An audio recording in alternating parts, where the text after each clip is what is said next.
Hi guys, it's Erin from Ginger's Florals. Today we have a little break in the weather. It's been rainy, quite rainy. We had a little bit of a dry spell, but the rain is back for sure. Today I want to take you along for two different things.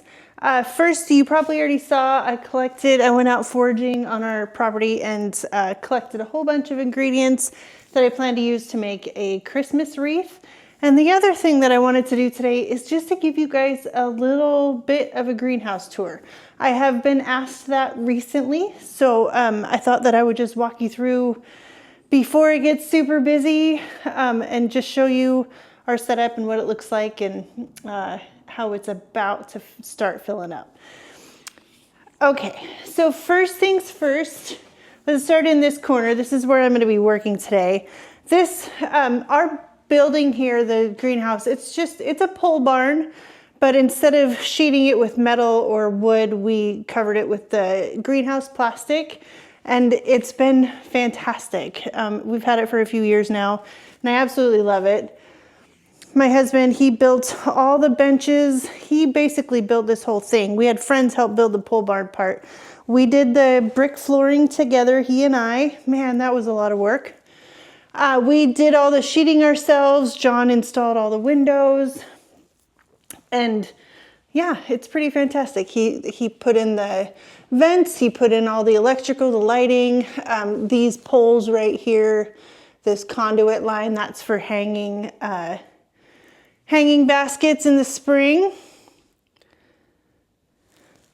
So just to walk through what we have in here. Oh, and our French doors. We talked about it, and we could have just done, a utility high tunnel, and it would have worked great, and I wouldn't have had any issues.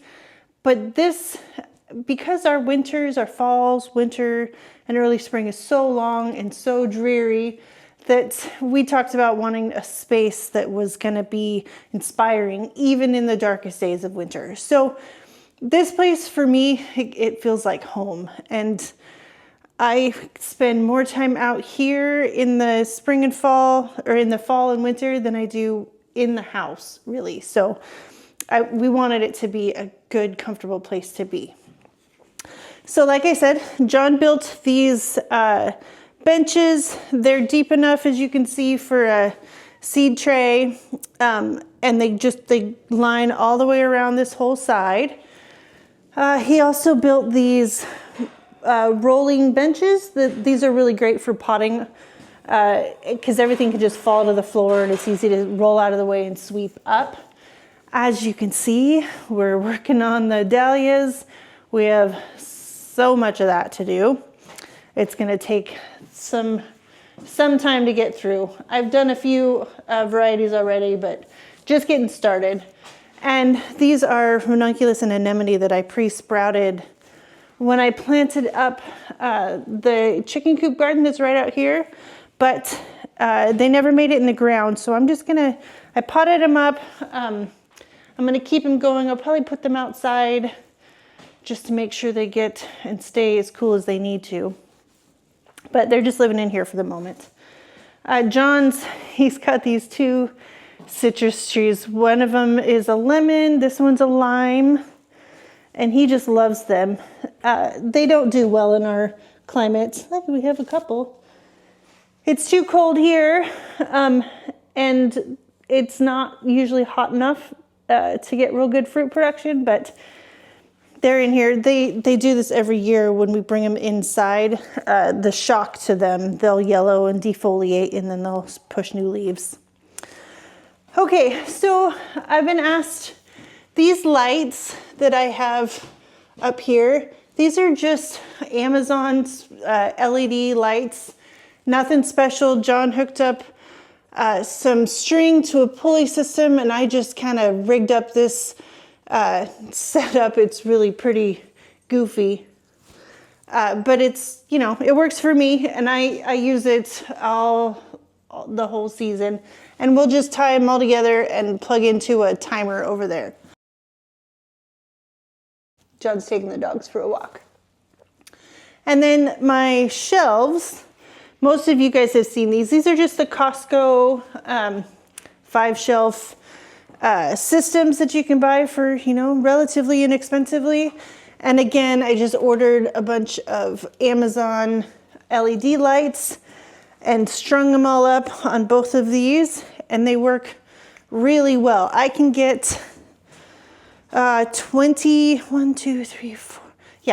trays on each of these shelves, and then all along the benches and these tables. When everything is in full swing in the springtime, I can have between 60 and 80 seed trays in here growing on, and still have this bench area to work on.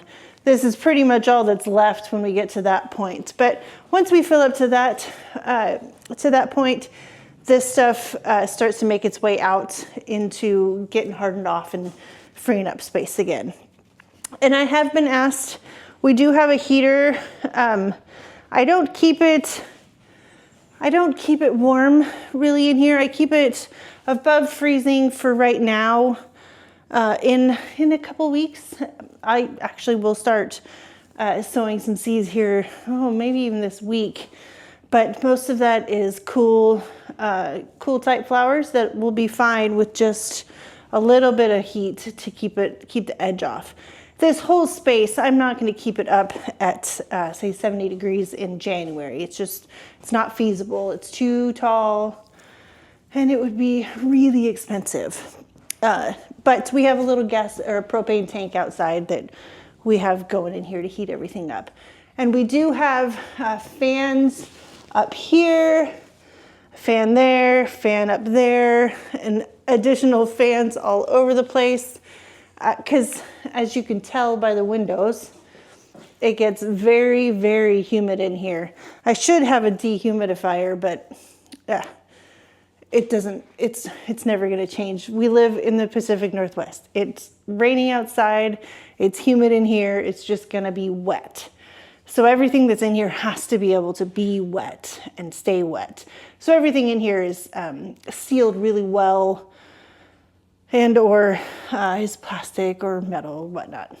Okay, so I did just want to show you guys that because there was, like I said, a couple people have asked me for a little tour to see what we have going on in here. It's nothing crazy fancy. It's what works for us. Mostly it was a DIY build. I love it. I love to be out here, and you'll see for the next 4 or 5 months, I'll spend an awful lot of time in here. Okay, now that that's all done, I hope that that part gives you some inspiration for what you can do, what kind of things you might like to do if you're building your own greenhouse. This is over the top for what a lot of people need, but I love it. Okay, now I want to build a Christmas wreath with you guys. Let me lay out all my materials, and I'll show you what we have. And then I'll walk you through the steps on how I'm going to take care of it or put it all together.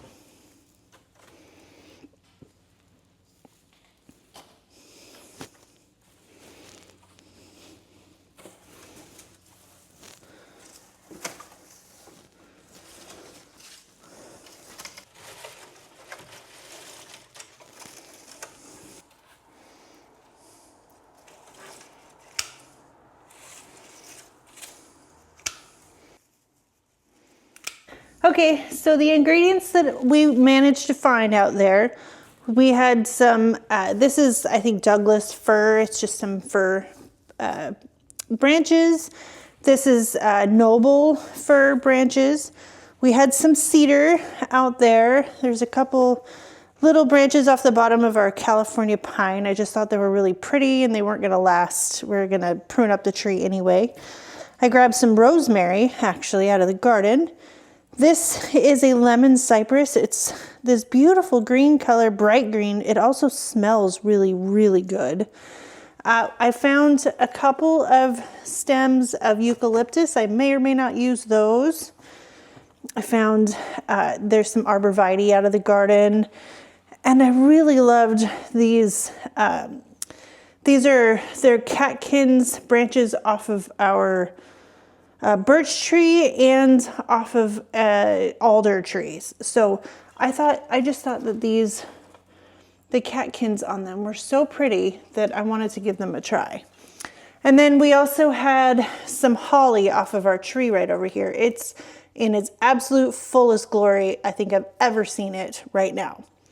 And then I have my wreath form, Felcos, some wire.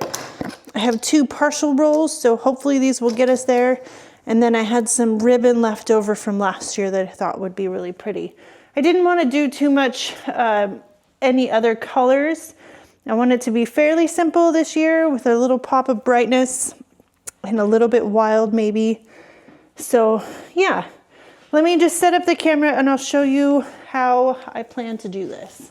So let's start. I'll show you how I get this started. I've done a few wreath videos before and they're about the same. This is I think an 18-inch, maybe a 16-inch wreath form. It's not very big, but I don't need a very big one. So what I do, you can see this all over the place. I just run it through and just wind it back and forth a couple times.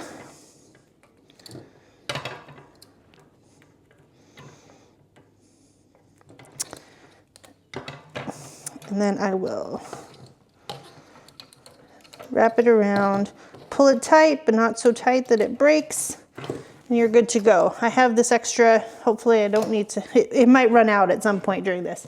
Also, you didn't see it, I took all the spiky leaves off the holly berries because I don't really need them, I just want the color. Okay, now, so the way that I do this, again, there's lots of tutorials out there. I just make little bundles. I'll take, like this is the noble fir. I'll put a little bit of cedar on top of that. And then the other pine, maybe one of these. And then I will start with one of these berries. How about this one? And I just make a bundle. And this is a pretty decent sized one. Generally, the rule of thumb, if you want your wreath a certain size, you start with that size of bundle that you make, and that will dictate how big your wreath is, and you want to try to keep them about the same size so that you can maintain an even wreath. Okay, now that we have the first bundle, and I don't mind grooming it a little bit. You see, this is where the wire ended. I'm just going to set this down right here and wrap the wire around it a couple of times, just like that. And then I'll make another bundle. Okay, so I've got my noble fir. I'm going to put this arborvitae down. I really like the texture of that. Some noble, or the fir, and then some of the lemon cypress, and one of these branches, the birch branches. I really like the way that looks too. Now I'm going to set this one down just a little bit further down below, and it will fill in the blank. This one is sort of straight up and down on the wreath form. You want to do the next one sort of to the left, and then you'll just go back and forth. So I'll show you this one and one more, and then I'll just put them together. A couple times around. Make sure you pull it tight because these will desiccate, they'll shrink. Okay, so that one, I also think that's really pretty. I like that a lot. Okay, I'll do one more just to show you how I go back and forth. So you see this one is sort of tilted this way. This next one will be back this way. You also want to be mindful of how much space you cover in the center. Okay, we'll start with the fir and then a little bit of cedar. Trying to maintain about the same size. Some of that pine, the rosemary, and I do want to put in a little bit of eucalyptus. So this one sort of went this way. This one we're going to move it down again and set it facing inside of the wreath form. And then just tighten it down.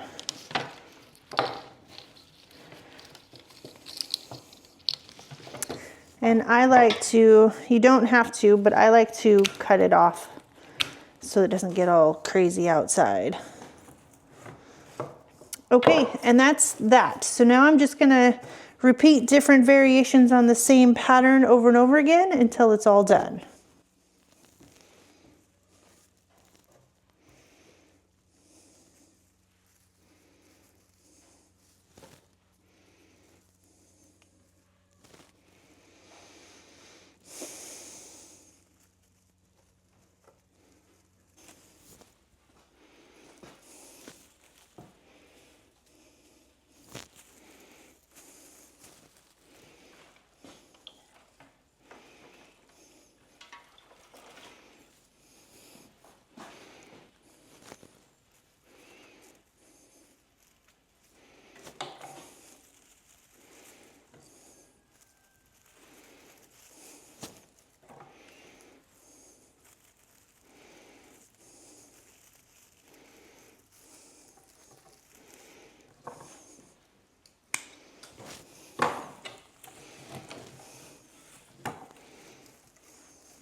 We're getting down to the end, so there's just a couple more that'll go in here. Probably 3 more to fill this in. Might have just enough. Just got to be a little more careful not to wrap up this first piece into these last ones. Just take your time. It'll be okay. Yeah, I want one here and then one more there.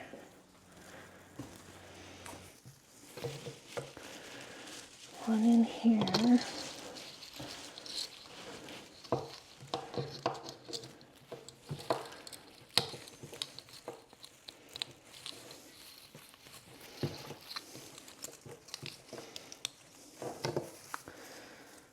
You can always trim or add whatever you need to do, so don't fret. And this one, I think that'll finish it off. I do want to add one last branch, this one. So this one again, so this last one, you got to be careful. Again, pull up the last. You can wire this together first if you want, or just do this very carefully. So I tucked it in there and then carefully wire.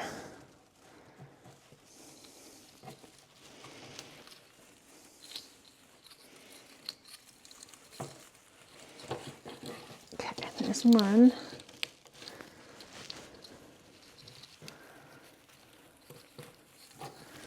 And 2.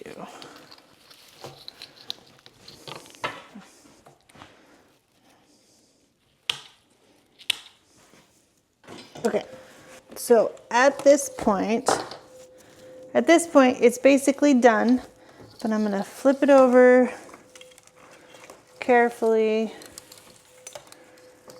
and tie it off. So the wire, I just cut it off and just weave it in.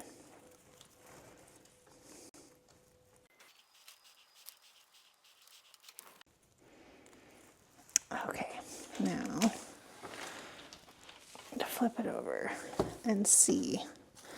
You can always add more at this point. I think I like the way it looks. I'm gonna hang this up here somewhere so I can see it better. Oh, you can't really see. I don't think it really needs much of anything else. I'm gonna add my bow though.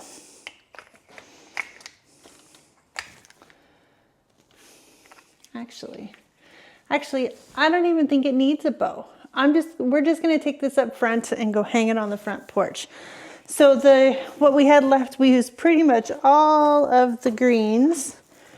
There's just a few scraps down there, one piece of eucalyptus and some birch branches, and then one lemon cypress and one piece of rosemary, and one holly berry.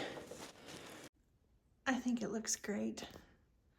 Simple, very pretty. Let's go get this on the front door and see what it looks like.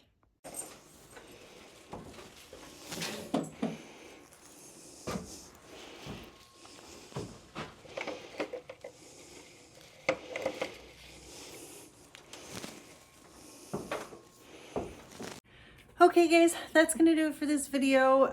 Thanks for coming on the little tour of the greenhouse. I hope that you enjoyed seeing how I did this. It's simple and beautiful and I love it, and it will do really well all the way up through the holiday. So I am incredibly fortunate that I'm able to just walk around my property and find beauty like this. It's just, I'm so grateful for it every time I get the chance to go out and do that. So again, thank you guys for coming along. I hope you enjoyed this video. Leave a like, leave a thumbs up, subscribe if you haven't, and I'll see you in the next video. Bye guys.